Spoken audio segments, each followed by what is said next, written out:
Ciao carissimo e carissima, bentornati in un nuovo video.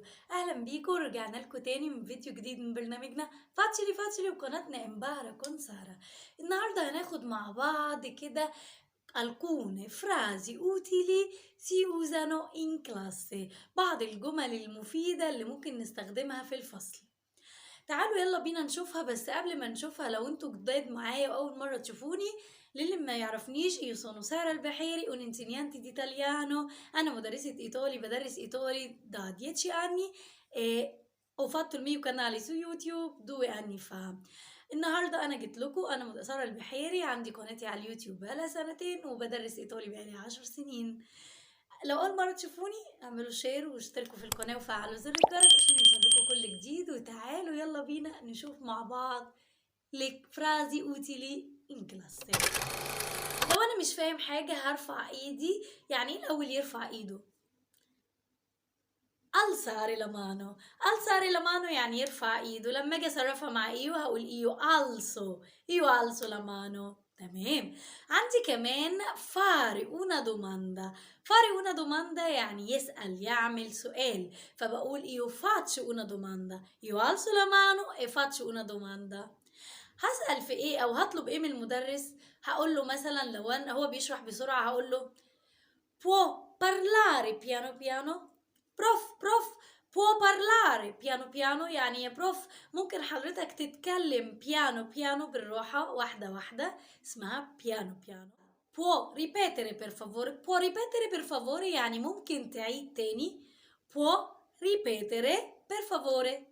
انا بصرف الافعال كلها مع اللوي واللي للناس اللي حضرت درس الافعال معايا قبل كده، علشان انا هنا بتكلم بصيغة احترام بطريقة رسمية، بقول له حضرتك.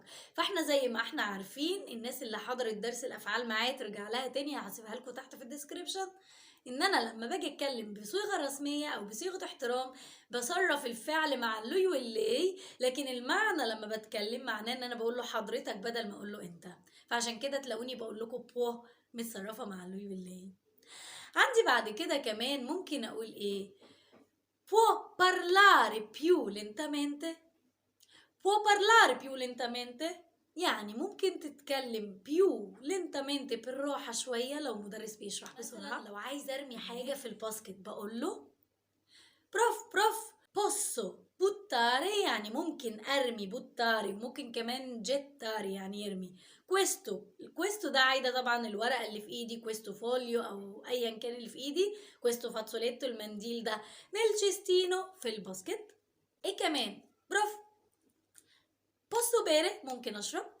طيب جو حر وعايزه اقول للمدرس ممكن اشغل المروحه، هقول له ايه يا ترى؟ هقول له posso accendere il ventilatore. posso accendere il ventilatore يعني ممكن اشغل المروحه. طيب بلاش المروحه، ممكن اقول له ممكن افتح الشباك، هقول له posso aprire لا فينسترا. ممكن aprire افتح الشباك. خلي بالكم من posso ده فيربو بوتيري يعني يستطيع او يمكن، ان انا مطلب حد اقول لحد ممكن كذا ان انا هعمل الحاجه فانا بستخدم posso. لكن مع اللوي واللي زي ما قلنا من شويه قلنا بو حضرتك ممكن تعمل كذا. طيب بروف posso andare in bagno. posso andare in bagno يعني ممكن اروح الحمام. posso andare in bagno وساعات بتتقال posso andare al bagno. طيب هل ليها طريقة تانية؟ كل دول ممكن اقول vorrei. vorrei معناها انا عايز. لما اطلب حاجة بصيغة رسمية او una richiesta gentile طلب كده بشكل مهذب بقول vorrei. يعني انا لو في مطعم مثلا او في اي مكان ممكن اقول vorrei يعني انا عايز واطلب الحاجة اللي انا عايزها. ففي الفصل مثلا هقول vorrei andare in bagno. بروف vorrei andare in bagno يعني انا عايز اروح الحمام. vorrei buttare questo nel cestino عايز ارمي دي في الباسكت. vorrei واحط نفس الجمله اللي انا لسه قايلها لكم من شويه، بس بدل ما اقول posso يعني انا ممكن بقول vorrei انا عايز. وخلي بالكم لو لاحظتوا وانا بقول الصيغتين، انا لما قلت posso قلت ايه؟ قلتها بصيغه سؤال، اللي بيسمع الجمله عارف ان انا بسال اللي قدامي، فبقول له posso accendere la luce. posso accendere il ventilatore، ممكن انور اشغل المروحه او اشغل النور، فبقول posso فبسأل. لكن لما اقول vorrei ما ينفعش اطلعها من واعمل الصوت بتاعها ان هو سؤال. كمان posso cambiare il mio posto، posso cambiare il mio posto ممكن اغير مكاني.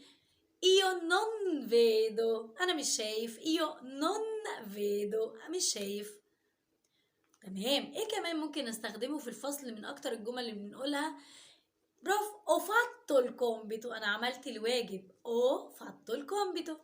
طب نسيته او نسيت الكراسه، ho dimenticato il quaderno، مش لبتوع الفصل بس، انا لو في اي مكان وعايزه اقول نسيت حاجه اسمها ho dimenticato، نسيت. ايه كمان ممكن اقوله جوه الفصل؟ ايه، يلا اكتبوا لي انت بقى في الكومنتات ايه الجمل اللي ممكن تاني نستخدمها في الفصل، ونشوف الناس عارفاها ولا لا، ولو مش عارفاها نعمل لكم عليها فيديو تاني. اشوفكم على خير. قبل ما اقفل حلقتنا، لو عجبتكم الفيديو ما تنسوش ان انتوا تشيروا الحلقة وتشتركوا في القناة لو لسه جديد معايا، وتفعلوا زر الجرس عشان يوصلكم كل جديد، ولايك عشان تدعموني اكتر. اشوفكم على خير الحلقة الجاية. معاكم سارة البحيري. alla prossima، ciao ciao.